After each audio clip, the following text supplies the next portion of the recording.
unido una amistad de muchos años. Fue también director de la Escuela Nacional del Ministerio Público, donde trabajamos juntos. Y ha sido un promotor y un trabajador de la reforma procesal penal por muchos años. Y Daniel Alonso, digamos que con quien inicié una amistad en el día de ayer como consecuencia de estos trabajos que estamos haciendo en este primer congreso de lucha contra la corrupción. En el panel vamos a hablar de negociación y eso hace también que sea cómodo moderar este panel por la propia importancia y la dinámica del tema y los conocimientos que tienen los panelistas sobre el mismo. Igual que en el panel inicial vamos a tener una primera ronda en la que los panelistas van a explicar sus ideas sobre el tema de la negociación en los casos relacionados con criminalidad organizada y corrupción, y luego tendremos una ronda de preguntas para animar un poco la discusión en este panel. Vamos a iniciar entonces en ese sentido con la participación del licenciado Ángel Brito, repito, director de la Escuela Nacional de la Judicatura. Adelante, Ángel. Bueno, muchísimas gracias, magistrado Wilson. Igual aprovechar para saludar a los compañeros del panel, tanto a Daniel Alonso como al doctor Ramón Núñez. Yo creo que si hay algo que me gustaría compartir y que es distintivo por lo que me ha tocado vivir en los últimos años dentro de este panel, y digamos que a modo de introducción, es la importancia de los acuerdos como herramienta en general para la propia operación del sistema judicial dominicano. Pensemos lo siguiente. En la República Dominicana, de cada 3 casos que entran, el radio normal es que terminen convirtiéndose en 20 cada año. Y esa cifra implica que nosotros tenemos, por cada 30.000 casos, que es el promedio anual, un poco más de 30.000 casos, más de 200.000 soluciones que deben ser dadas por nuestros tribunales. Eso, dado en un país con una alta cultura de litigiosidad y de alto deseo de estudiar derecho, porque ya tenemos más de 80.000 abogados en solo 48.000 kilómetros cuadrados, se puede dar cuenta de que nos embarca una cultura de litigiosidad importante y que ha impregnado en el tiempo todo el quehacer judicial. Eso ha implicado que al momento de poder procesar un caso complejo, como el caso de como lo es la corrupción y el crimen organizado, se genera, sobre todo aquí en el Distrito Nacional, que es la jurisdicción que generalmente resulta apoderada, un entaponamiento porque hay que inhabilitar del sorteo uno de los 4 colegiados, porque es un tema sistémico, porque estamos hablando de que son procesos donde hay cientos de pruebas, hay cientos de testimonios, hay cientos de personas que intervienen y que genera una lógica distinta a lo normal. Entonces, acordar no es conceder, no es abdicar, es fruto de una cultura, de una política inteligente. Digamos que, de alguna manera, parafraseando a Weber, el Estado se legitima no por el uso de la fuerza, sino por el uso racional de la fuerza, que es distinto. Entonces, es imposible pensar en que vamos a lograr un abordaje de un entramado complejo, organizado, muchas veces mejor organizada que cualquier empresa privada en cuanto a la actividad probatoria, sin pensar que vamos a tener acuerdos. Pero esos acuerdos son necesarios en lo simple y lo complejo. La aspiración que debería tener en la República Dominicana como sistema acusatorio es que la mayor parte, ojalá el 80-90% de los casos terminen en un acuerdo. Porque estructuralmente en la República Dominicana no se dan soluciones tempranas. Nos mantenemos en un juego de ping-pong, es decir, tenemos que vivir revisión tras revisión de medidas, pero además de que vivimos revisando las medidas, también hasta hace poco vivíamos ordenando nuevos juicios. Entonces, todo eso genera la imposibilidad de procesar los casos que llegan a la jurisdicción penal y de hacer posible, hacer viable ese ideal de la materialización de la justicia. Entonces, de algún modo, y digamos para abrir esta parte de la discusión, los principales desafíos que hemos venido abordando en conjunto con el Ministerio Público, la Defensa Pública, apoyado por AIANEL y con un conjunto de abogados en el plan de optimización del proceso penal, es el ir habilitando estructuras que permitan que los acuerdos se produzcan en la República Dominicana. Un ejemplo de ello es la reciente inclusión en la reforma procesal penal de guía de sentencias, porque no es posible llegar a acuerdos sin tener una visión clara de qué va a decidir un tribunal. Entonces, digamos que ahí hay un primer elemento estructural en la norma que empieza a facilitar los acuerdos y que de hecho por ahí anda Rosa, que fue la primera persona que lo planteó aquí en el país en una reunión en el despacho del presidente de la Suprema. Igual, necesitamos una oficina, que aquí se le ha puesto unidad multidisciplinaria, que viabilice las estructuras para hacer previsibles esos trabajos previos de instrucción y también de acompañamiento probatorio. Entonces, los acuerdos en la República Dominicana no son una aspiración, son una necesidad imperante, porque sin acuerdos el sistema, que está de por sí saturado, hipercongestionado, se aboca a un necesario colapso. Por eso este tema es central y de los 11 puntos que se discuten en la mesa de optimización del proceso penal de alto nivel, el punto de mayor impacto es el punto de los acuerdos de la negociación, porque es el que va a liberar los recursos necesarios para la humanización del proceso. Y digamos que con eso quisiera cerrar esta primera parte, pues sé que habrán otras más. Bueno, con la participación de Ángel y regresando al principio de reservar la discusión para la parte final y para mantener, digamos, que el modelo que ya habíamos anunciado, vamos a escuchar entonces las palabras de Ramón Núñez sobre el tema de política de acuerdos en República Dominicana. Bien. Se escucha. Sí, buenas tardes. Gracias a la Procuraduría General de la República por la gentil invitación. Lo único que tengo que agregar con relación, digamos, a hacer una puesta en contexto en lo que tiene que ver con el objeto de este encuentro, que es la corrupción, la persecución de la corrupción y en un contexto más amplio, si se quiere, la criminalidad organizada. Si los datos del sistema, de operación del sistema que reflejó, que destacó Ángel Brito, ya señalan la ventaja de contar con herramientas que permitan dar soluciones eficaces a lo que ingresa al sistema, esto se ve más necesario en el ámbito de la criminalidad organizada. La criminalidad organizada es de por sí compleja, plantea mayores retos que los que plantean los casos ordinarios. Y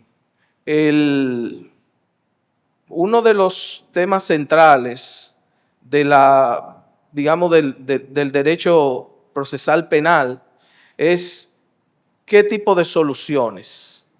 Nosotros venimos de una tradición, cuando seguíamos el régimen del Código francés, en el cual se planteaba una máxima que era la mentira más repetida de la historia, que se señalaba, se resumía en la acción pública no se negocia. Eso que nos enseñaron como el principio de la legalidad de la acción, en realidad quitaba bastante efectividad o eficacia a la persecución penal.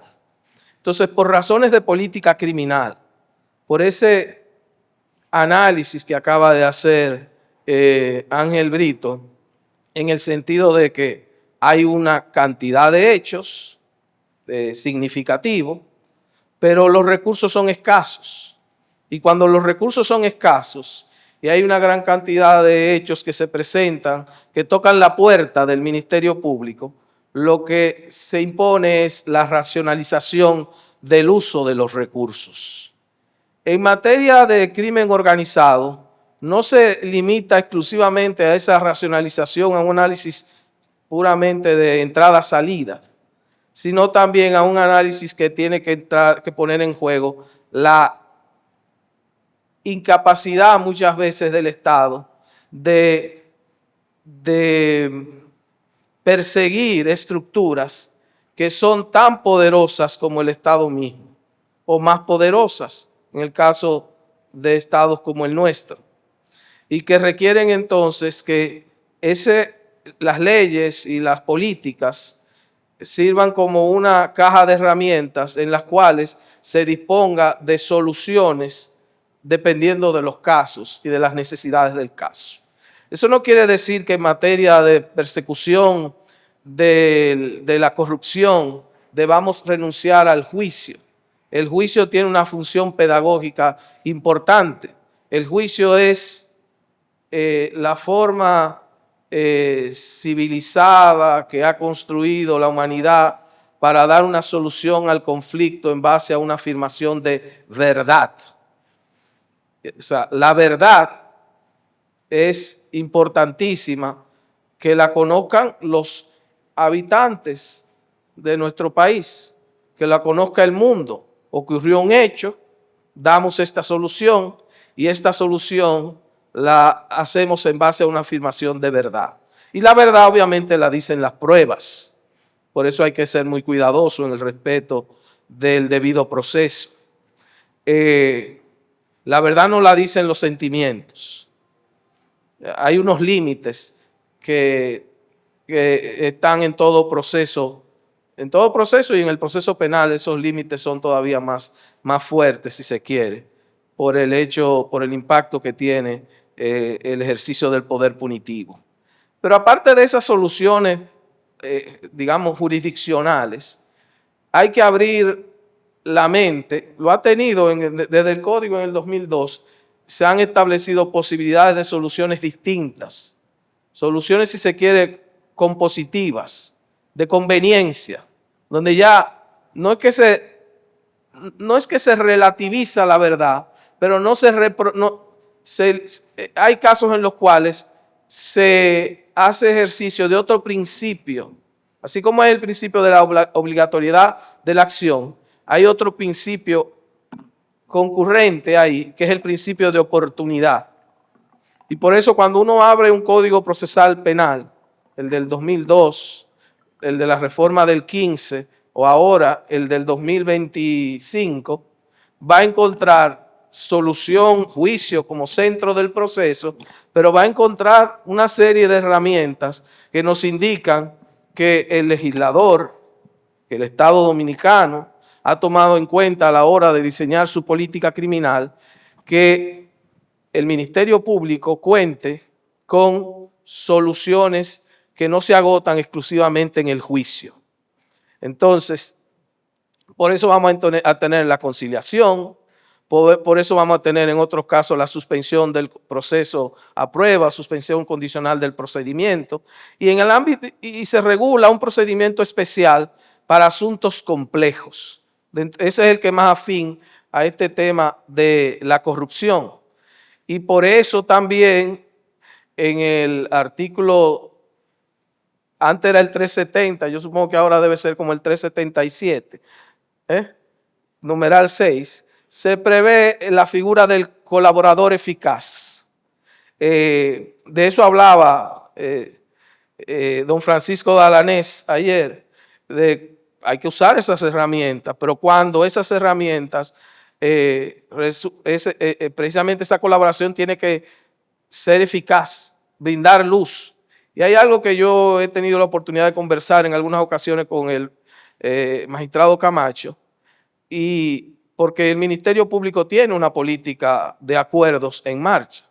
No es cierto que todos los caminos conducen al juicio, pero digamos que hay una dimensión importante que el Ministerio Público Dominicano ha querido rescatar, que es, y que yo creo que es válida, es que si tú quieres que hablemos de un acuerdo, tiene que ser un acuerdo con verdad.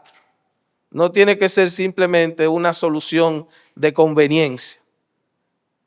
A propósito de la verdad, hay una herramienta que es el acuerdo pleno, el acuerdo parcial, que está ahí a medio camino entre una solución puramente de eficacia y un juicio.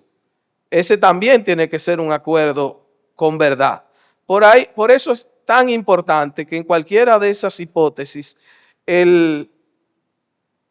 la preocupación por la prueba, digamos que es el sustento de la verdad que puede afirmarse en un proceso, tiene que estar presente. O sea que no podemos creer que decir se está llegando a un acuerdo, es decir, se está prescindiendo de los valores, de la justicia o de los mecanismos institucionales de solución de los conflictos. En eso, obviamente, se requiere un cambio cultural. Yo creo que poco a poco hemos ido avanzando. Para mi gusto deberíamos tener mayor, recurrir en mayores ocasiones a los acuerdos. Ahí siempre va a haber una discusión. Yo recuerdo hace 20 y pico, no sé, cuando empezamos con esto en el país de la reforma,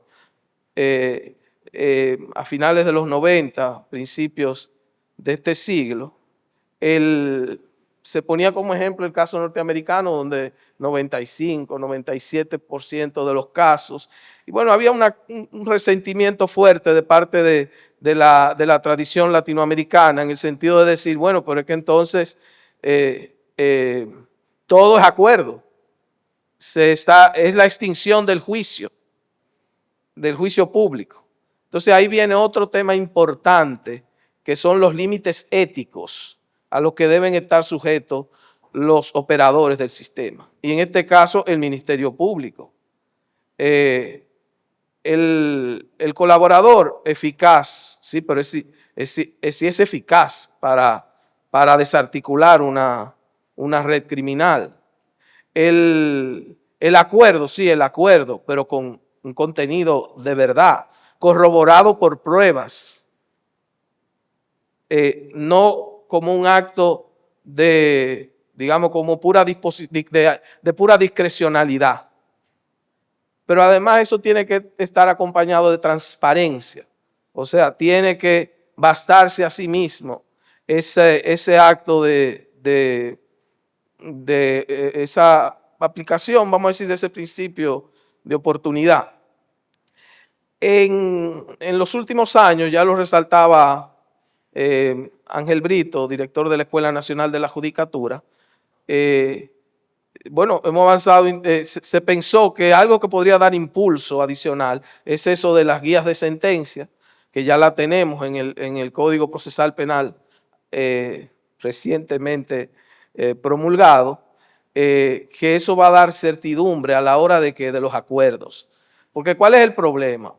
Con o sin acuerdo, aquí tenemos un serio problema de determinación de la pena, de motivación de los jueces a la hora de imponer una sanción penal. Resulta que hay escalas de pena, 5 a 20 años, pero nosotros podemos encontrarnos en un tribunal, en una sala A, donde a un caso con unas determinadas características se le imponen 10 años y a otro caso similar, al otro día en el mismo tribunal o en otro que está al lado, no se le imponen 10, sino que se le imponen 20. Eso da poca certidumbre y no ayuda para que haya acuerdos.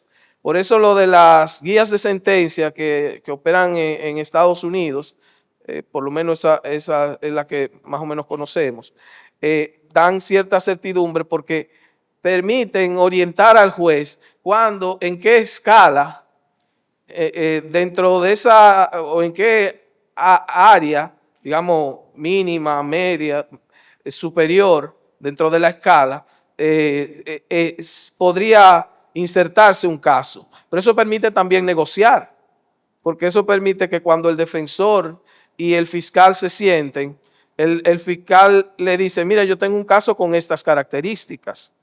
y el defensor dice, bueno, sí, mira, esas características están ahí y yo puedo llegar a un acuerdo. Y no tengo la incertidumbre, porque yo puedo correrme el riesgo también de que yo voy a esperar hasta el final, porque puede ser que ese día el juez o los jueces amanezcan muy benévolos y vámonos a juicio mejor. Entonces, ahí hay un poco de una herramienta que bien empleada podría ayudar bastante. Ahí me dijeron que yo contaba con 10 minutos y yo he venido aquí a hablar de eficacia. Hay muchísimas cosas que decir, pero yo creo que ya se agotaron y como hay un control de duración del proceso, yo quiero hacer uso también del mismo y ceñirme a este. Muchas gracias. Bueno, gracias, Ramón. Es evidente, creo que es una verdad de perogrullo, que uno de los países con mayor experiencia acumulada en el tema de los acuerdos es Estados Unidos. Daniel Alonso fue fiscal en Estados Unidos, entonces, ¿quién mejor que él para hablarnos de acuerdo y compartir con nosotros parte de la experiencia que vivió como fiscal en el estado de Nueva York? Adelante, Daniel. Gracias. Gracias, Wilson. Si pudiéramos cargar mi presentación, por favor. Primero, gracias por la invitación al Ministerio Público y también a la INL y la PADF, los patrocinadores de este evento. Es un honor estar aquí con ustedes. Podríamos fácilmente realizar un seminario de una semana sobre este tema. Pero me han dado 20 minutos, así que vamos a ver lo que podemos hacer. Lo principal, el tema principal del tema de acuerdos es que en mi opinión, y en la opinión de mucha gente que piensa sobre esto, es que ningún sistema penal eficaz, y mucho menos un sistema de control de corrupción, puede funcionar si el 95% de los casos terminan en juicios orales. Es un desperdicio de recursos y es un sistema que no va a terminar con certeza ni eficacia. Así que el contexto que les quiero sugerir aquí es que, para empezar, como dijo Ramón, son herramientas legítimas. El desafío, obviamente, como saben ustedes, en esta república es que hay una desconfianza pública y un intenso escrutinio judicial, que es normal, está bien, pero hay que desarrollar una cultura en la cual esto es normal y aceptado siempre y cuando que haya sido hecho de manera correcta, transparente y ética. Y como dijo Wilson, la experiencia nuestra en los Estados Unidos, yo me desempeñé como fiscal por más de 18 años en los Estados Unidos y tuve la suerte de ser fiscal federal y estatal, así que vi a dos sistemas diferentes, el federal y el de Nueva York. Para empezar con una base, hay dos tipos de acuerdos de los cuales estamos hablando. Estamos hablando del acuerdo pleno, que también he escuchado que lo llaman procedimiento penal abreviado o negociación penal. En inglés, para los que hablan inglés, es un plea agreement. Un acuerdo de declaración de culpabilidad, simplemente. Y el segundo tipo de acuerdo es lo que llamamos en inglés el Cooperation Agreement, el acuerdo de cooperación. Algunos países le dicen criterio de oportunidad. Discúlpenme si la terminología jurídica de la República Dominicana es un poco diferente, pero estamos hablando de cuando se declara culpable a alguien y se compromete a declarar, y vamos a discutir esto en un poco más de detalle. En general, estos tipos de acuerdos importan, son súper importantes, y como dije, no es posible llevar a cabo un sistema eficaz sin esto. Reducen atrasos, ahorran recursos, como dije, se pueden focalizar los recursos. Van a haber juicios son importantes, obviamente, hay debido proceso, pero se focalizan estos recursos en los casos que son realmente importantes. Y con esta figura de este acuerdo, los dos tipos de acuerdos se pueden desarticular redes completas, que es la meta de ustedes, es lo más importante, es el compromiso de cualquier sistema de anticorrupción o de delincuencia organizada, es de desenredar una organización entera, una asociación ilícita entera, y tratar de, lo más posible, imputar y probablemente condenar a todos los delincuentes.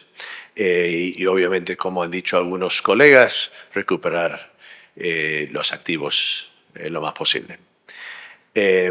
Hemos escuchado un cachito sobre la pauta de sentencia. No voy a, le aseguro que no las vamos a estudiar y enfocarnos muy profundamente, pero para que vean, esto es lo que parece la tabla de sentencia en los Estados Unidos y simplemente esta es la parte de arriba, la parte de abajo tiene las penas más graves.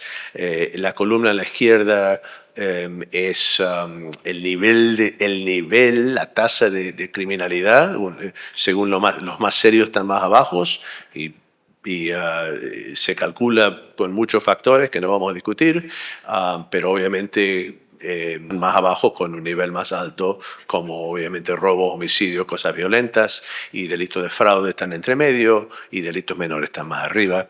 Y a la parte de arriba, las columnas, son los antecedentes del acusado. O sea, una persona que tiene antecedentes más graves va a tener una sentencia más grave, y las pautas que están ahí dentro de la tabla son rangos de meses. O sea, si bien ven 37 a 47, quiere decir que el juez normalmente tiene que imponer un mínimo de 37 meses y un máximo de 46.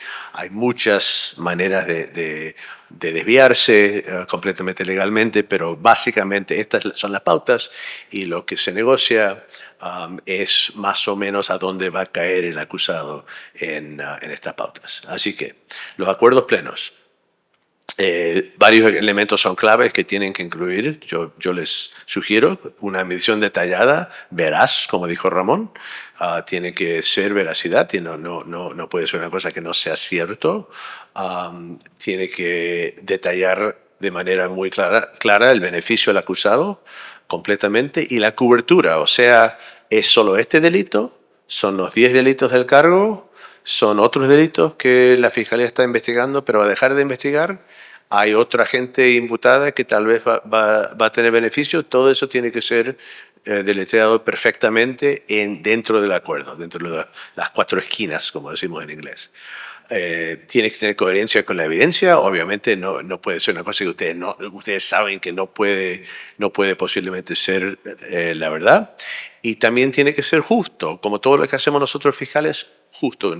Tiene que tener una proporcionalidad respecto a los coacusados. No puede ponerle a dos tipos que ambos recibieron $20,000 en coimas, ambos tienen el cargo igual, uno termina preso por 10 años y el otro con probatorio limpiando el malecón. Tiene que ser más o menos proporcional. Es completamente legítimo que los que se declaran culpables les dan una indulgencia que no le dan a los que terminan en juicio oral condenados. O sea, normalmente hay una diferencia importante en la pena entre los que se entran en estos acuerdos y los que terminan en juicio oral. Eso es completamente normal y legítimo. Y normalmente estos acuerdos deben tener una provisión para restitución o decomiso de activos como sea relevante. Hay variables en cualquier sistema de este tipo de acuerdo de declaración.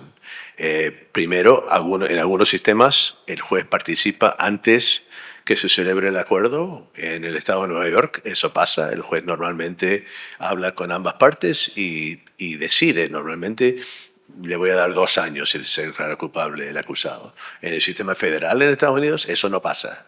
El juez solamente tiene un papel cuando llega el momento de la sentencia de la pena. También va a ser un acuerdo sobre los cargos o va a ser un acuerdo sobre la pena. En algunos sistemas pueden ser ambas cosas. Puede ser que en vez de los 50 cargos que conocemos, los 50 hechos, vamos a ofrecer que se declare culpable a 3. En otros sistemas, en otros momentos puede ser, bueno, la pena máxima es 20 años, vamos a recomendar 5 años. O el juez va a prometer 5 años. Como digo, todos los cargos versus un subconjunto. Hay una frase que no me gusta a mí que es plea bargaining, eso se usa en inglés.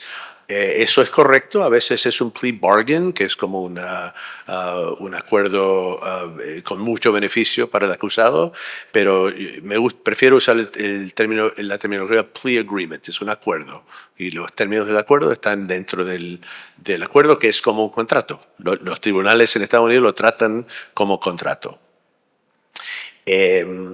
Otra vez, promesa según sentencia. En algunos sistemas sí hay promesa, en otros sistemas no hay promesa, puede haber recomendación.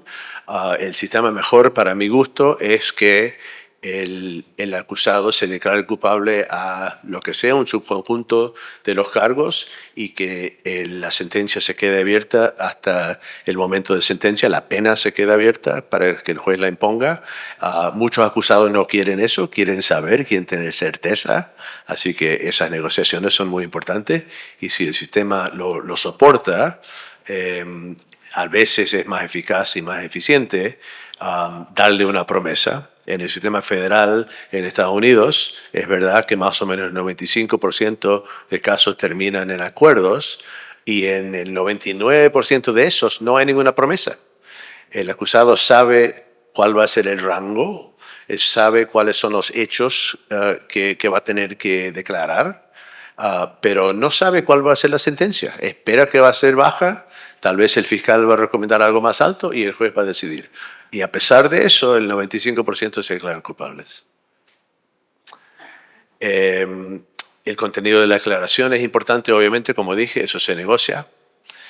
Y lo último, ¿cuáles son las consecuencias de una infracción? Si la persona se declara culpable, promete hacer varias cosas y no cumple con eso, por ejemplo, si comete otro delito mientras está bajo fianza, esperando a la sentencia, el juez puede darle una pena más grave. Eso es mucho más importante, como vamos a ver en los acuerdos de cooperación, las consecuencias de una infracción.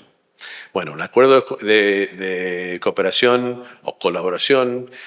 ¿Alguien sabe quién es esta persona? Tal vez Rosa sabe. ¿Esta persona? ¿Nadie? Ok, este es Salvatore Sammy Bull Gravano. Fue el underboss, el subgerente de la familia de delincuencia organizada Gambino de Nueva York, de la mafia tradicional italiana. Fue el cooperador de más alto cargo que decidió cooperar en la historia hasta ese momento, en 1991.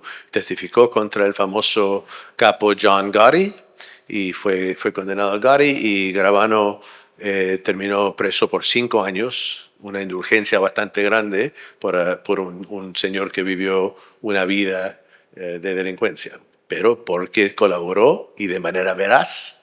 No negó nada, dijo sí, participé en X homicidios y en coimas y en perjurio, todo eso, y lo admitió, y fue un colaborador muy eficaz. ¿Por qué hacen falta los cooperadores? Para mí es una cosa muy importante, sobre todo en casos de corrupción, para tratar de tener esa catarata de efectos. Un tipo coopera contra otro tipo, ese tipo sabe que lo van a meter preso por muchos años, él decide cooperar contra el otro, y así se desenredan estas redes. Hacen falta porque si lo haces de una manera normal, la manera normal es una citación, viene el testigo, tiene que declarar, pongamos, sale un artículo en el diario, hay corrupción, hay malversación, lo que sea, los fiscales tienen que hacer algo, mandan a una citación, viene el testigo a declarar, le hacen preguntas. El testigo, en mi experiencia por lo menos, y no creo que los seres humanos sean muy diferentes aquí en la República Dominicana, mienten mucho. Esta es una intervención electrónica, una grabación de 1989. Este mismo señor, Gravano, cuando era un mafioso activo, lo grabaron, que uno de sus empleados, uno de sus mafiosos más de rango más bajo, le habían dado una citación a testificar frente a lo que se llama un gran jurado en Estados Unidos, lo que es un jurado acusatorio que también investiga. y le dice, Sammy le dice al tipo, le dice, te llaman a gran jurado, esto es lo que te voy a explicar, te llaman a gran jurado, tienes que tomar la quinta, que es la quinta enmienda, que es el derecho contra autoincriminación. Muy bien, hasta ahora, ok, bueno, tomas la quinta, pero te van a dar inmunidad, así que no puedes tomar la quinta más, tienes que testificar. Ok, ¿qué haces? Aquí hay tres cosas que puedes hacer. Una es sentido común, 75% de las respuestas, sentido común, simplemente las contestas. Otros 10 o 15% tienes que bailar y esquivar y escabullir. Uno, no lo recuerdo, no lo creo, a mi mejor saber y entender, ¿de acuerdo? Digamos que un 15%, porque es 75%, estamos ahora en 90%, está calculando el porcentaje el tipo. El 10% simplemente mientes y dice mentiras.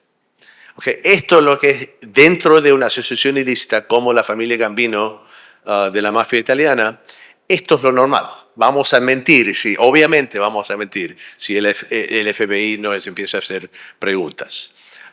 Así que por eso es que hacen falta estos acuerdos, para alentar la verdad en vez de la mentira. Okay. Así que esto es, para mi gusto, prácticamente la única forma de completar el cuaderno entero. Y sobre todo en corrupción y delincuencia organizada, estos tipos deben, antes de ofrecerle un acuerdo, aportar información útil y verificable. Y estas son las condiciones mínimas: veracidad, utilidad, corroboración y recuperación de bienes. Y como dije antes, la cláusula de revocación, si mienten en algún momento, es el fin del acuerdo. Tienen que decir la verdad sobre lo que hicieron ellos, sobre lo que hicieron todos los otros, sobre lo que hizo la familia, todo. Tienen que decir, si no quieren que enjuiciemos, que imputemos a la esposa, que fue testaferra del imputado, está bien, tal vez hacemos eso, pero eso tiene que estar dentro de las cuatro esquinas del acuerdo, para que eso sea todo bien deletreado. Hay una ética sobre esto, obviamente, no pueden haber promesas ocultas. Hay fiscales que han tenido problemas éticos por tener promesas que no están en el acuerdo. No pueden haber negociaciones paralelas. Todos los hechos deben ser divulgados. Si vamos a hablar en un minuto del lobo de Wall Street, en el caso del lobo de Wall Street, lo pillamos por manipulación de 2 acciones en 2 empresas, pero en realidad él había manipulado 35 a través de los 6 o 7 años, tuvo que divulgar todo eso y se declaró culpable de todas las 35, a pesar de que nosotros no teníamos prueba de más que 2 de ellas. Eso es súper importante para nosotros. Para eso utilizamos muchas sesiones de oferta, proffer sessions, antes de ofrecerles el acuerdo. Verificamos todo, documentos, fechas, terceros. Y obviamente hay que tener aprobación interna por supervisores. No sé lo que hacen ustedes, pero yo diría que a un cargo bastante alto. Y obviamente todo esto requiere una cultura de transparencia con documentación exhaustiva. Un juez famoso que se llamaba Stephen Trott de una corte de apelaciones en California hablaba mucho sobre este tema. Dijo que un cooperador puede ser el testigo más valioso, absolutamente cierto, o un peligroso mentiroso. Y un buen fiscal sabe encontrar la diferencia. Y hay que al final tener transparencia completa con la defensa en el proceso de juicio, no durante la investigación. Lo importante es una investigación eficaz de corrupción. Normalmente tiene que ser completamente oculta y secreta hasta el momento hasta que estemos listos para hacer un cargo. Una manera muy difícil de investigar la corrupción es cuando sale un artículo en el diario y ahí nos ponemos a investigar. Ahí estamos, como decimos en inglés, behind the eight ball. Estamos retrasados. Me pidieron que hable sobre un par de casos. Lo voy a hacer rápidamente. Este caso, Operation Greylord, es mi caso de corrupción favorito de toda la historia de Estados Unidos. Pasó en la década de los 80. Estos señores, a pesar de parecer mafiosos, eran jueces. ¿Okay? Este fue un caso de corrupción judicial. Han habido libros escritos sobre esto, podríamos hablar por horas, pero rápidamente les voy a dar los datos básicos. El FBI investigó a estos jueces corruptos por cohecho y por obstrucción de la justicia, eran jueces en las cámaras penales y estaban aceptando coimas para decidir casos a favor de los que le pagaban, incluyendo casos de homicidios, a veces, también casos más bajos. Hubieron 92 acusados, 17 jueces, 16 de ellos condenados, 2 o 3 fueron a la prisión por más de 10 años, jueces. 48 abogados, 8 policías y algunos otros. A pesar de haber 92 casos, que no era un caso grande de 92, eran como dijo alguien, no me acuerdo, creo que Eugenio dijo esta mañana, que los cortaban en grupos más manejables de acusaciones formales y hubieron varios juicios, pero más o menos 60 se declararon culpables, reservando los juicios orales para los casos más graves, de los jueces más culpables. Y sin esas declaraciones culpables, hubieran estado haciendo juicios orales por 10 años. En el caso del Lobo de Wall Street, ¿quién vio la película? Siempre pregunto esto. Sí, más o menos la mitad o más de la mitad. Buena película, bastante veraz. El Jordan Belfort, él cooperó. Yo me pasé más de 100 horas con él preparándolo para testificar en 2 juicios orales diferentes. En esos juicios orales él tuvo que admitir todo lo que había hecho. No solo lo que había hecho el acusado, que en ese caso fue el auditor de la casa de bolsa Stratton Oakmont, que había ayudado y lavado activos para los delincuentes, así que era un tipo bastante importante en la organización. Pero no era solamente sobre él. Belfort tuvo que declarar, tardó 3 horas, declarar todo lo que había hecho él. ¿Cuántas acciones manipulaste? ¿Cuántas veces le mentiste a las autoridades? ¿Cuántas veces tomaste drogas? Etcétera.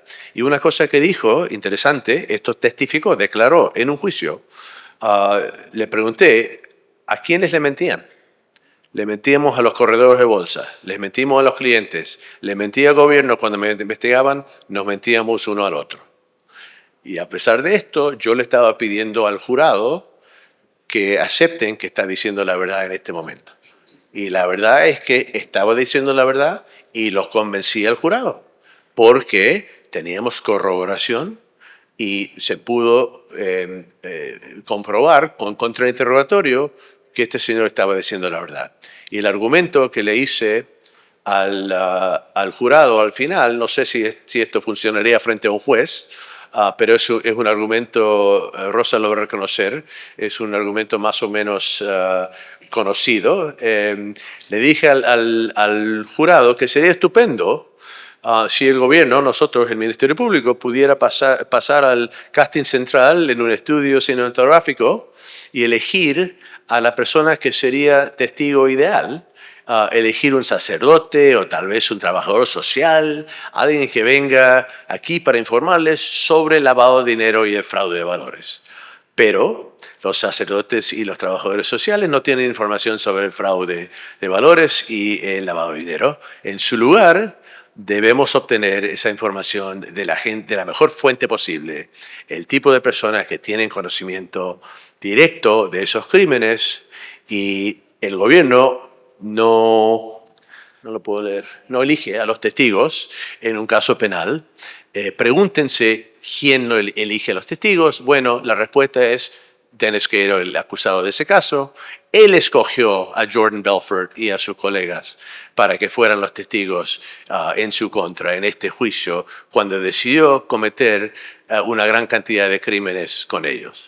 Él los escogió, nosotros los enjuiciamos. Si el gobierno no usara testigos como Belfort y Porsche, ¿cómo se supone que debemos hacer cumplir las leyes que el Congreso aprobó para atrapar a los que lavan el dinero? ¿Okay? Eso fue el argumento que yo hice. Di una versión de ese argumento 15 veces en mi carrera y nunca se rechazó. Nunca rechazaron a mis cooperadores. Es simplemente, la pregunta no es si ha mentido en algún momento. Toda la gente ha mentido en algún momento y los delincuentes sobre todo han mentido muchas veces. Como dije, la gente normalmente viene a declarar y miente. Pero cuando el acuerdo está hecho bien, cuando está hecho de manera ética, transparente, y dice que la única obligación de este testigo es decir la verdad, testificar según la verdad, si el fiscal vigila eso de manera muy fuerte, podemos lograr a un tipo que al final está vencido, está bueno, ya voy a decir la verdad. Voy a decir exactamente lo que hice. Sí, estuve drogado. Sí, mentí 20 veces. Sí, cometimos 34, 35 manipulaciones de valores. Está bien, eso es lo que hicimos. Así que voy a cerrar con esto. El poder de negociar es el poder de transformar el sistema, en mi opinión. La meta de ustedes es desarticular estructuras, no solo individuos, pero siempre, obviamente, protegiendo el interés público. Muchas gracias.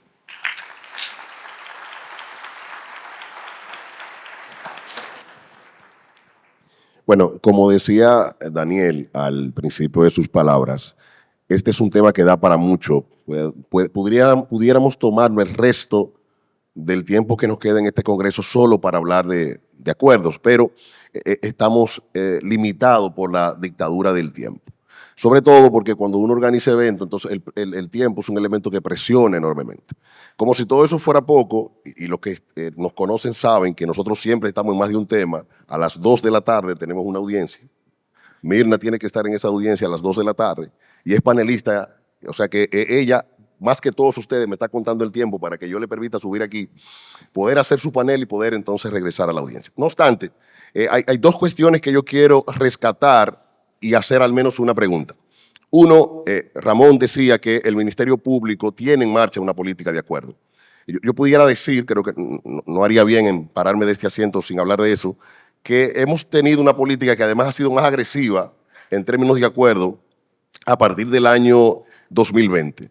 Pero Núñez refería también a otro tema, que es el juicio de verdad. Uno de los elementos que nosotros hemos tomado en cuenta y que yo quiero compartir sobre todo con los fiscales, porque aquí hay fiscales de todo el país, para que lo puedan reflexionar para cuando les toque hacer acuerdo, es la necesidad de que un buen fiscal tiene que preocuparse por hacer esa valoración de la verdad. ¿Por qué? Muchas veces, y nosotros lo hemos vivido en varios casos, las personas se acercan a acordar y nos dicen, yo quiero acordar porque yo quiero salir de esto. Y quieren salir de esto porque el proceso pesa. Ahora, la pregunta que tenemos que hacernos como fiscales, ¿nosotros debemos acordar con una persona solo porque quiere salir del proceso? Y la respuesta es no. Nosotros debemos acordar con personas que hayan cometido delito y que estén dispuestos y dispuestas a admitir que han cometido delito, que declaren, porque eso es un elemento fundamental, y que nosotros tengamos evidencia para corroborar los hechos que estas personas estén dispuestas a admitir, y quería decir eso para colocarlo como base para la pregunta que voy a hacer. Ya han compartido los panelistas de la importancia sobre los acuerdos, yo creo que está por demás ir sobre ese tema, pero hay un elemento fundamental y han hecho referencia a los porcentajes de acuerdos que deben tener los sistemas. Todos los países de América Latina, en la medida que se fueron incorporando a la reforma procesal penal y asumieron en consecuencia un modelo adversarial, han discutido cuál es la mochila, cuál es la cantidad de casos que debe tener el sistema en juicio, por ejemplo, para tener un juicio oral. Y digo esto porque no es verdad que un tribunal que tiene 50 audiencias en un día realmente realiza juicios orales. Los juicios siempre se van conociendo uno con la presión de que faltan 49 y así sucesivamente. La posibilidad de tener acuerdo puede mejorar esa mochila. ¿Pero qué sucede?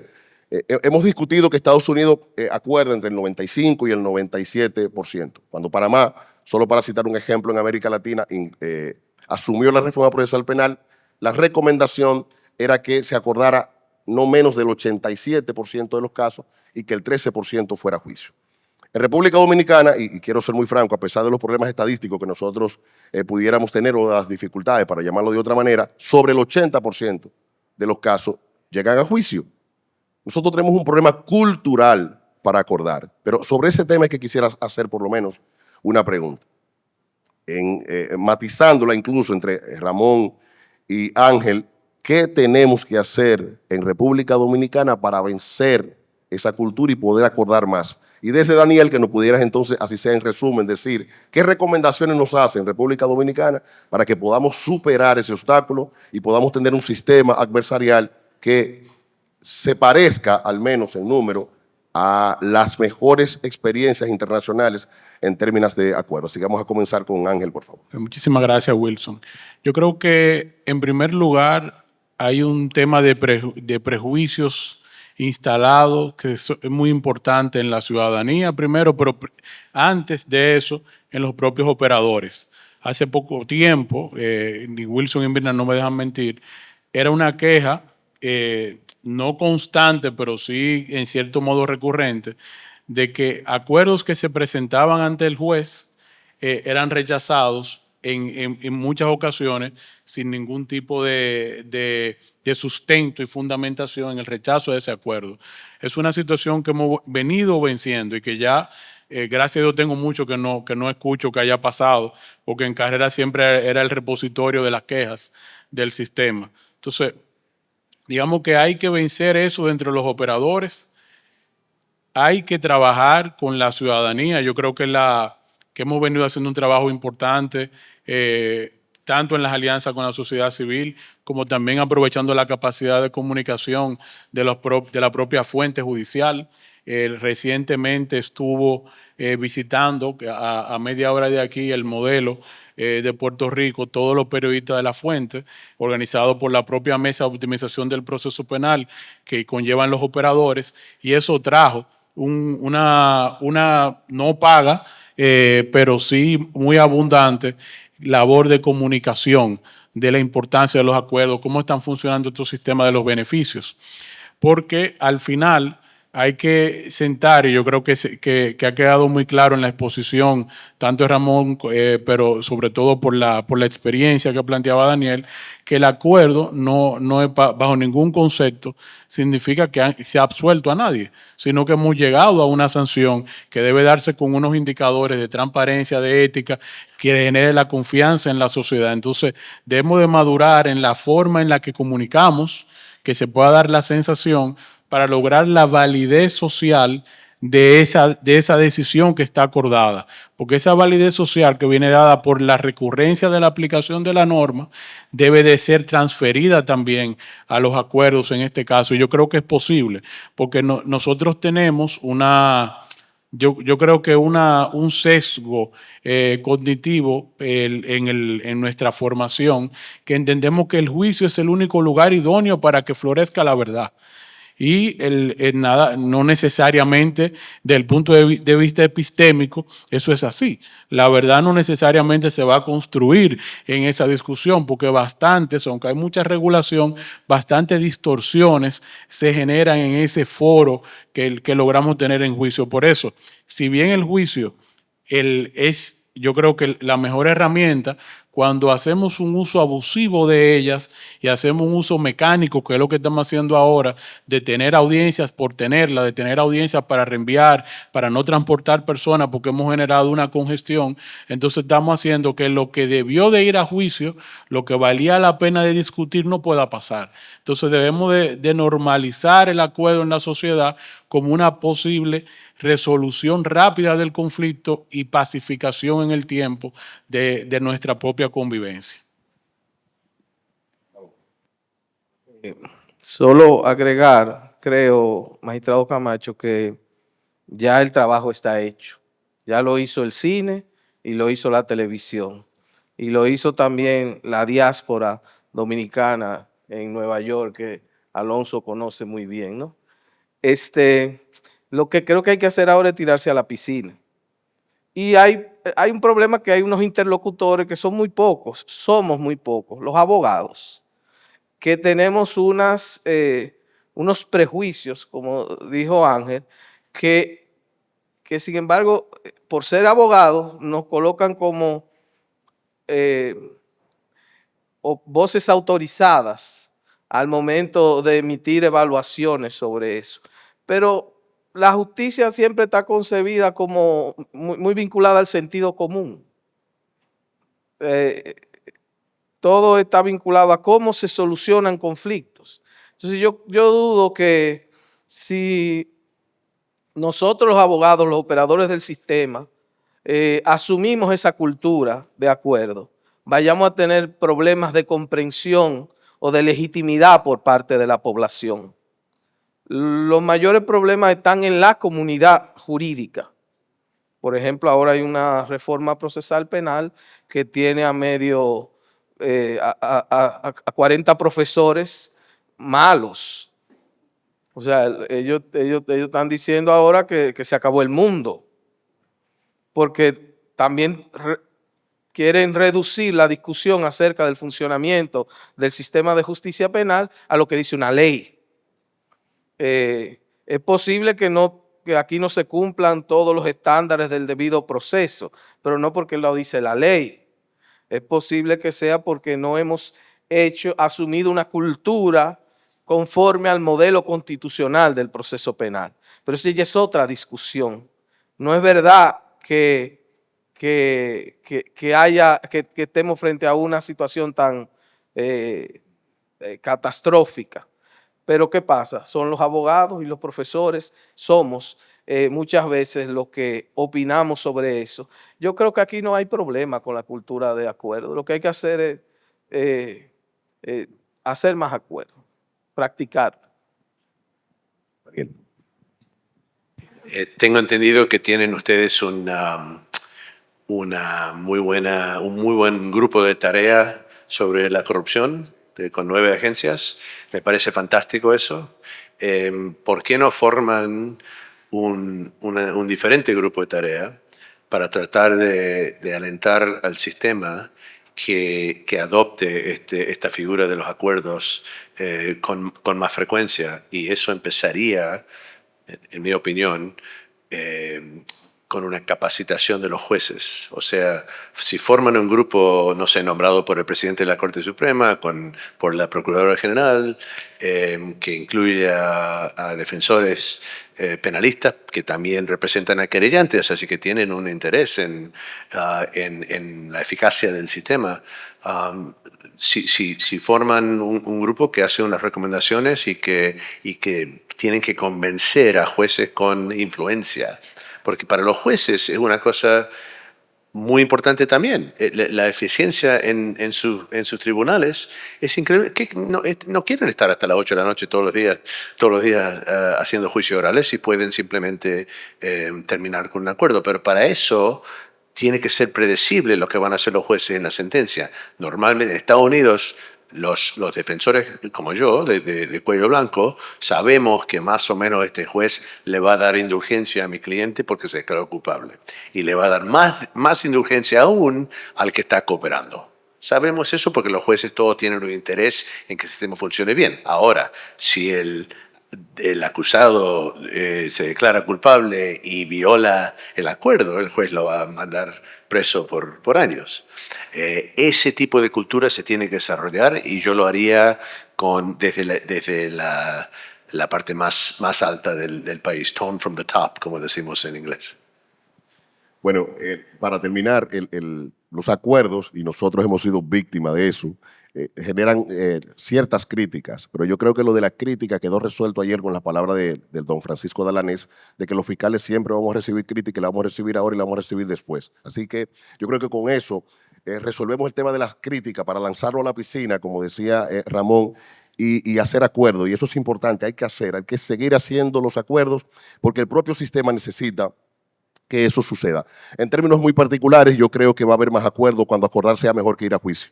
Porque si mantenerse litigando es beneficioso, ya sea porque se extingue el proceso o porque puede existir un nivel metafísico de prueba, sobre todo para los casos de corrupción, entonces va a haber menos ánimo para acordar. Pero ahora las herramientas que tenemos, incluyendo el tema de guía de sentencia que gracias al creador fue incluida incluso en el Código Procesal Penal, deben ser herramientas que nos permiten a nosotros seguir avanzando y construir una gran cultura de acuerdo en República Dominicana. Yo quiero agradecer a Ángel Brito, a Ramón Núñez y a Daniel Alonso el haber participado en este panel, compartir sus experiencias con nosotros y haberlo hecho de la manera tan didáctica y práctica que lo han hecho, y pido por favor un fuerte aplauso para ellos.